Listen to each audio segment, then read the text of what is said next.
کہ وقف امینڈمنٹ بل یقیناً مسلمانوں کے لیے نقصان دہ ہے، مسلمانوں کا حق اس میں چھینا جائے گا، کتنی مساجدیں منہدم ہو جائیں گی، کتنے مدارس بند ہو جائیں گے، کتنے مکاتب بند ہو جائیں گے، اور جب مساجدیں بند ہو جائیں گی، مکاتب بند ہو جائیں گے، مدارس بند ہو جائیں گے، تو پھر ہم کہاں جائیں گے؟ اس لیے اس کو ہم بہت ہی اہم سمجھیں اور ہم اپنے فیصلے کا استعمال ضرور کریں۔ یقیناً ہم اور آپ اس کا اگر فیصلہ دیتے ہیں اور ہم اپنے رائے کا استعمال کرتے ہیں تو یقیناً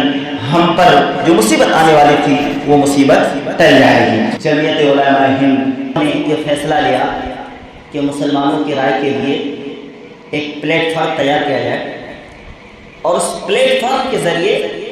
مسلمان اپنا فیصلہ دیں کہ بھائی یہ بل پاس ہونا چاہیے یا نہیں،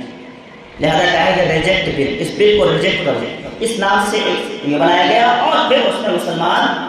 کو یہ فیصلہ دیا گیا کہ مسلمان یہ فیصلہ کرے۔ فیصلہ کیا ہے؟ آپ کو کچھ نہیں کرنا ہے، بس ایک معمولی سی محنت کرنی ہے، معمولی سی کوشش کرنی ہے، جس کے بعد آپ کا فیصلہ ڈائریکٹ سپریم کورٹ کے دروازے پر پہنچے۔ آپ کو جانے کی ضرورت نہیں ہے، آپ کو وہاں تک جانے کی ضرورت نہیں ہے، آپ کو روڈ پر اترنے کی ضرورت نہیں ہے، آپ کو کہیں حلہ کرنے کی ضرورت نہیں ہے، آپ کو کہیں ہڑتال کرنے کی ضرورت نہیں ہے، آپ کو کوئی احتجاج کرنے کی ضرورت نہیں ہے، بس آپ کو ایک کام کرنا ہے، ہمیں سے ہر کوئی فون کا استعمال کرنا ہے، سوشل میڈیا سے جڑے ہوئے ہیں، آپ کو کرنا کچھ نہیں ہے۔ امینڈمنٹ بل کی مخالفت میں ایک لنک تیار کیا گیا ہے جس میں آپ کو صرف ووٹ دینا ہے، اور وہ ووٹ کس طور پر، رائے کس طور پر دینا ہے؟ آپ جیسے اس لنک کو اوپن کریں گے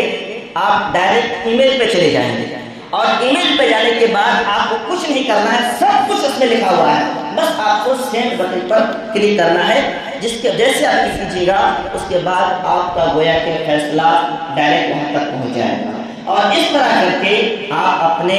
حق کا، اپنے فیصلے کا استعمال کر سکتے ہیں۔ بس اگر ہم اس کو دیکھ لیتے ہیں اور